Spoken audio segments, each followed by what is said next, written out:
Good afternoon, ladies and gentlemen. Welcome to yet another Division video on what we are dubbing Division Day. Obviously, earlier on in the week, we went over to Malmo to play Ubisoft Massive's latest open world online RPG, which is those are the three words that they're calling it. We've given you a look so far at the gameplay. And we've talked about numerous stuff, but now we are just going to focus on the fact that the Division is much more than a shooter. It's also a very in-depth RPG, and we're just going to run you through as much as the RPG stuff as possible so you can kind of get a feel for what you're going to be getting when the game comes out at beta level and when the game comes out in March. Right, so there's a lot to cover, so just sit down, relax, get yourself a tea. We'll wait for you. Go on. We're not waiting. Basically, we're going to break it down into what is basically the abilities part of your menu and the inventory part. The abilities is what it sounds. They're your abilities. There's three of those. There's skills, talents, and perks. We're going to start and just break them down one at a time.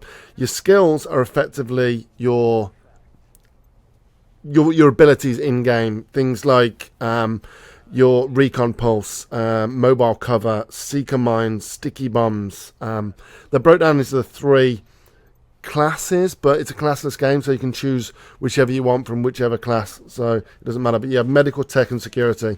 So effectively medic, engineer, and maybe support. But support is also the medical, but it's all, the lines are blurred, but those are roughly those. So at the beginning of the game, you choose one of those. Obviously, you can't choose all of them from the off. So what did we choose? We chose the recon pulse because it was handy early on. And then as you level up, you get another slot. So either left bumper or L1 if you're playing on the PlayStation. And then later on, you get a signature skill, which is LBRB, L1, R1. When you press it together, it's kind of like it's meant to swing the battle in your favor, almost like a adrenaline rush where you get more damage and stuff like that. It depends on which one you pick, depending on what your kind of effect will be that will affect you and your team if they're around you. Right, so that's the skills, which are your abilities and your signature skills. But the skills it's not just your seeker mines and that's it. You can equip mods and stuff like that. So let's take the turret, for example. Later on in the game, you can equip, like a flamethrower on the turret and turn it from like a rifle turret into a flamethrower turret.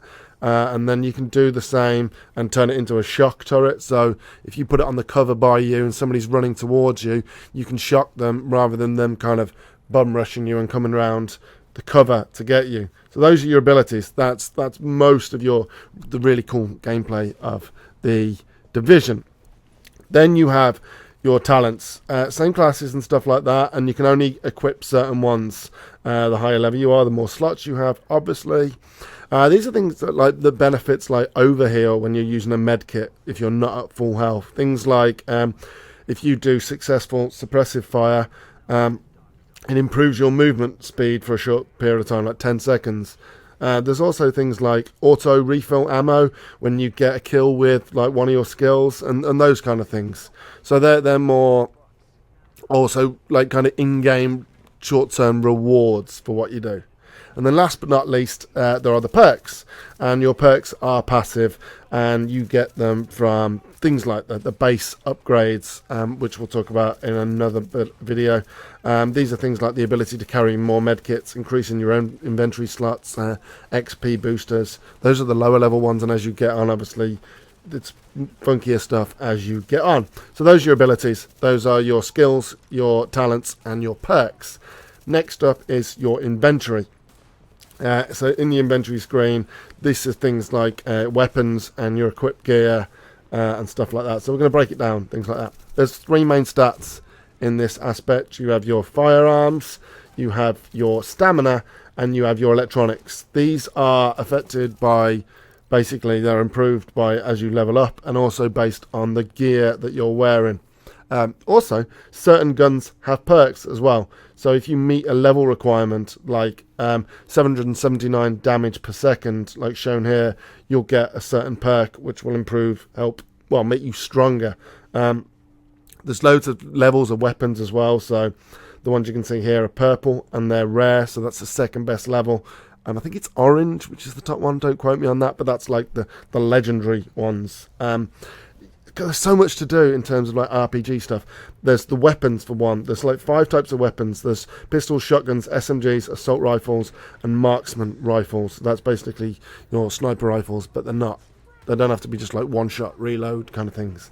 And then on top of that, you can mod those weapons. You can change the skin, scope, the magazine, the underbarrel, the muzzle, all which affect not just the cosmetics of the gun, but the stats as well. So on top of that, you've also got your gear, and your gear is things like your elbow pads, your gloves. They all have an armor rating. Obviously, if you take a lot of damage and you've got low armor rating, you're going to go down quicker in terms of health. So it's the same with that. And then on top of that, there's things like there's 6 types of consumables, 6 types of grenades, 6 emotes, and last but by no means least, you can of course change the appearance of your character. Not just how they look in the character creation screen, as we're showing now in super speeded up time, which is you can change obviously the sex. They're a silent protagonist, so you can't do the voice. You can change whether they've got like war tattoos, whether they've got scars, whether they've got any kinds of piercings, whether they've got sunglasses and stuff like that.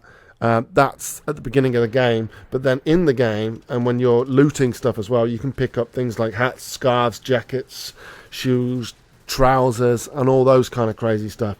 So there's a lot of RPG mechanics going on in The Division. So if you weren't up for just a straight up shooter, there's a lot there to kind of sink your teeth into. Thanks for bearing with us with that while we covered a lot of ground. If you've got any questions, obviously just throw them in the comments. And if you like this video, give it a like, and obviously give us a subscribe. There'll be more Division videos throughout the day. So yeah, do check those out. Thanks for joining us, folks, and we'll see you next time. Thanks. Cheers. Bye.